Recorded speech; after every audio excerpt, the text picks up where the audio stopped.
horror author Michael Shea has died. I've only just found out about it. I really loved his work. Not that I had read that much of it, but his short stories, The Autopsy and Fat Face, were two of the best horror stories ever written. He combined genuine balls-to-the-wall horror with real heart. I also remember reading his novel, The Colour Out of Time, and finding, most unusually, it genuinely scared me in places. Now, I must be honest here, is that I contacted Mr. Shea a few years ago, asking for permission to record The Autopsy, and when he found out that I couldn't pay any money, he didn't contact me again. But I always hoped that one day, maybe when I'd established myself a bit more, I would be able to change his mind. Well, that isn't going to happen now. But to give to those of you who haven't read any of his works yet a notion of why he is so brilliant, why he will be missed, and why you should go out and buy his books right now, here is an excerpt from Fat Face by Michael Shea. Dear girls, how does a Shoggoth lord go wooing? You do not even guess enough to ask. Then let it be asked and answered for you. As it is written, the Shoggoth lord stumbleth upon his belusted, lo, he cometh heavily unto her upon alien feet. From the sunless sea, from under the mountains of ice cometh the mighty Shoggoth lord unto her. Dear, dear girls, where is this place the Shoggothoi come from? In your tender, sensual ignorance you might well lack the power to be astonished by the prodigious gulfs of space and time this question probes. But let it once more be asked and answered for you. Thus has the answer been written.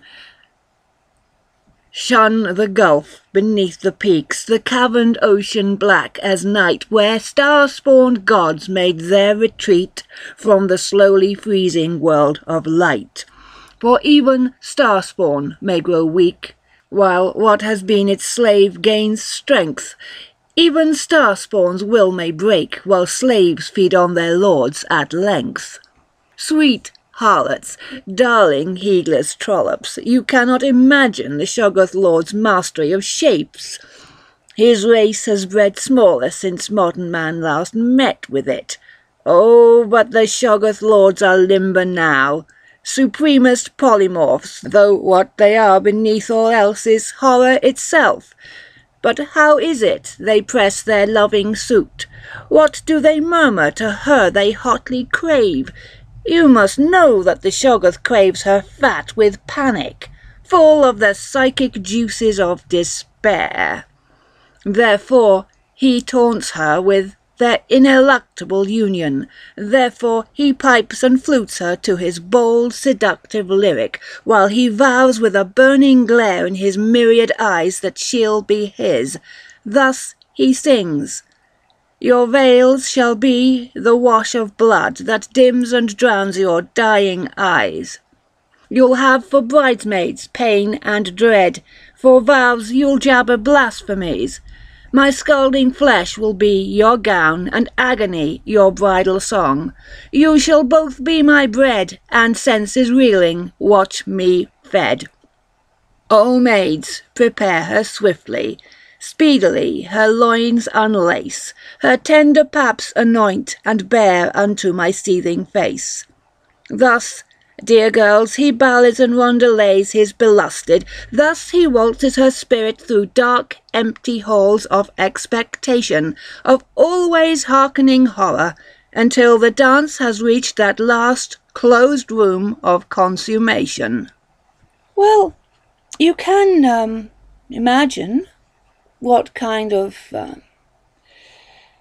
person would respond to such a love note, and what would happen to them when they did. Or you could always go along to Amazon and put in Michael Shea and Fat Face, and Download it for a very reasonable price.